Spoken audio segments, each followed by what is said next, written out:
ஏசாயா 41வது அதிகாரம் 10வது வசனம். நீ பயப்படாதே, நான் உன்னுடனே இருக்கிறேன்.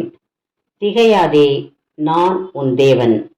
நான் உன்னை பலப்படுத்தி உனக்கு சகாயம் பண்ணுவேன். என் நீதியின் வலது கரத்தினால் உன்னை தாங்குவேன்.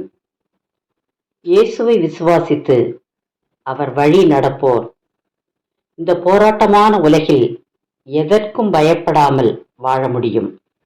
ஏனென்றால் நாம் பயப்படும் நேரத்தில் அவர் நம்மோடு இருந்து நம்மை தைரியப்படுத்தி, பயப்படாதே, நான் உன்னோடு இருக்கிறேன் என்று சொல்லுகிறார்.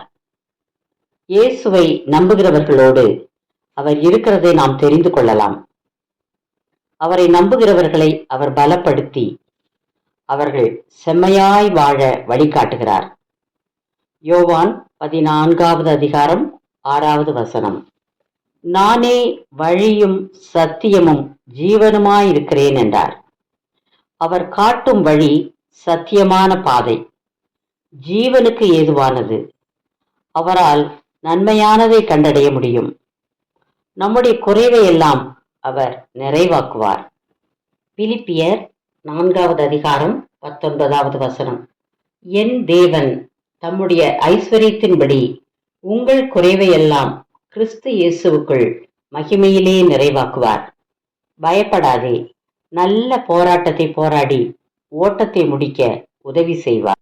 2 தீமோத்தேயு 4வது அதிகாரம் 7வது வசனம். நல்ல போராட்டத்தை போராடினேன், ஓட்டத்தை முடித்தேன், விசுவாசத்தை காத்துக்கொண்டேன். 1 கொரிந்தியர் 15வது அதிகாரம் 57வது வசனம். நம்முடைய கர்த்தராகிய இயேசு கிறிஸ்துவினாலே நமக்கு ஜெயம் கொடுக்கிற தேவனுக்கு ஸ்தோத்திரம். பயப்படாதீர்கள், இயேசுவை நம்புங்கள். அவர் ஒரு நாளும் உங்களை கைவிட மாட்டார். கடைசி வரை உங்களை காப்பாற்றுவார். ஜெபம். இயேசுவே, உம்மையே நம்புகிறேன். நீரே என் துணை, நீரே என் பலம். எனக்கு சமாதானம் தந்து என்னை ஆசீர்வதியும். ஆமேன். தேங்க்ஸ் ஃபார் வாட்சிங். Like, share, subscribe.